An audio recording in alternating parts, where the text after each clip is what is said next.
Thank you, Mr. Chairman. March 25th, Joe Biden criticizes the Georgia election law. 3 months later, the Department of Justice challenges it. September 1st, Joe Biden criticizes the new pro-life law in Texas. 8 days later, the Department of Justice challenges it. September 29th, the political organization asked President Biden to involve the FBI in local school board issues. 5 days later, the Department of Justice does just that. Mr. Attorney General, was it just a coincidence that your memo came 5 days after the National School Boards Association letter went to the president? So we are concerned about violence and threats of violence across the board against school officials, against... Is there any connection, Mr. Attorney General, with the school board letter and then 5 days later your memo to regarding school board issues? Obviously, the letter, which was public and asked for assistance from the Justice Department, was brought to our attention, and it's a relevant factor in... Who gave you the letter? I'm sorry? How'd you become aware of the letter? Who gave it to you? I read about the letter in the news. That's how I read about it. What the White House told you to write the memo?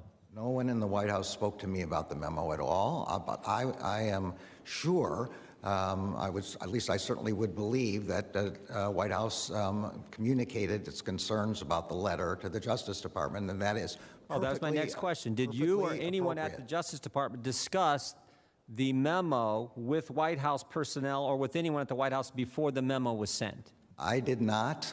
I don't know whether anyone discussed the memo. I am sure that the communication from the National Association of School Boards was discussed between the White House and the Justice Department, and that's perfectly appropriate, just as... Who were those individuals? Who at the White House talked with? Who at the Justice Department? I don't know. I don't know. Did they talk to you? Did someone call you? I think I've answered. No one from the White House spoke to me. But the White House is perfectly appropriately concerned about violence, just like they're concerned about violence in the streets, and they make requests of the Justice Department in that respect, just like they're concerned Did you or anyone at the Department of Justice communicate with the American Federation of Teachers, the National Education Association, the National School Boards Association prior to your memo? I did not. I don't know. You don't know if anyone else at the Justice Department did? I don't know. You know, if did you or anyone at the Justice Department communicate with those organizations, AFT, NEA, National School Boards Association, prior to the letter? Did you help the National School Boards Association put together the letter? Again, not. I have had no such conversations. I would be surprised if that happened, but I don't know. Will FBI agents be attending local school board meetings? No, FBI agents will not be attending local school boards meetings, and there's nothing in this memo to suggest that. I want to, again, try to be clear. This memo is about violence and threats of violence. Let me just point out, the same day you did the memo, the Justice Department sent out a press release, Monday, October 4th, 2021.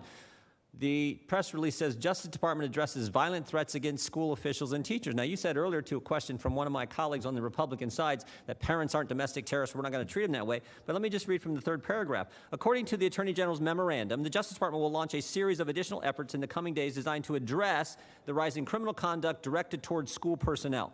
Those efforts are expected to include a creation of a task force consisting of representatives from the Department's Criminal Division, Civil Rights Division, Executive Office of U.S. Attorneys, the FBI, the Community Relations Service, Office of Justice Programs, and the National Security Division. Now, I find that interesting. You said there's no way you're going to be treating parents as domestic terrorists, but you got the National Security Division in a press release regarding your memo that day. My memo does not mention the National Security Divisions. It's addressed to... I didn't say it did. I said the press release accompanying your memo that day from the Department of Justice, right here it is, I'm going to be as clear talks about the National Security Division being part of this effort.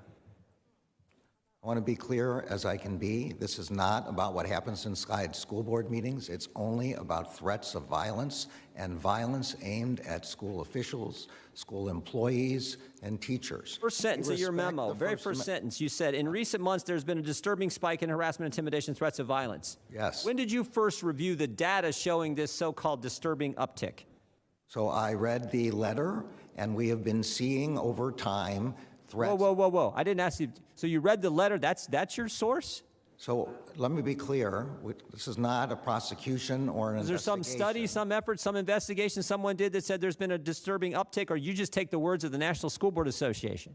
When the National School Board Association, which represents thousands of school boards and school board members, says that there are these kind of threats, when we read in the newspapers reports of threats of violence, when that is in the context of threats of violence The against source all- for this, for the very first line in your memo. Time of the gentleman has Disturbing spike expired. Was the School The Boards time of the gentleman has Association been letter. expired, Mr. Deutsch.